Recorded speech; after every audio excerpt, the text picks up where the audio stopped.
kuwa na tume ni nchi inaonyesha kwamba tuna uwezo wa kushughulikia masuala makubwa kama hayo, na kwamba tutafanya kazi zetu kwa uwazi zaidi, kwamba tuna taasisi zinaweza kufanya hizo kazi, na taarifa yetu inatakiwa vile vile ikidhi hayo matarajio makubwa ambayo yametokana na hiyo.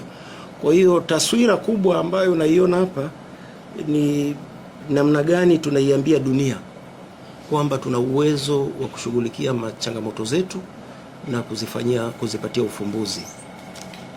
Tunao mwenyekiti wa tume, Jaji Mkuu mstaafu Chande. Yeye ni mjumbe wa tume nyingi sana za kimataifa. Ni mjumbe wa tume ambayo inachunguza kifo cha katibu mkuu mstaafu wa Umoja wa Mataifa.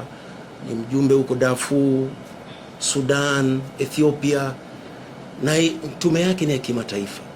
Na kwa bahati nzuri ni mwenyekiti ambaye ametuongoza kwa kusisitiza kwamba tusitegemee sheria za Tanzania peke yake katika kupanga viwango.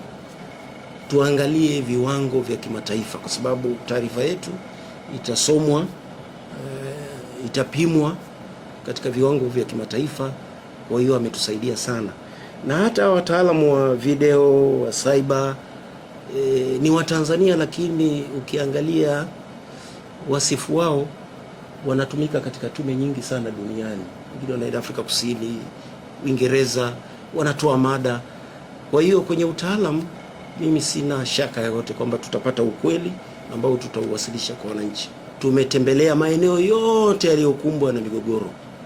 Tumeongea na watu wote waliohusika, majeruhi, waliofiwa, waliopotelewa na ndugu zao, wote wameleta ushahidi, na sio ushahidi wa ana kwa ana, lakini vile vile ushahidi wa viapo.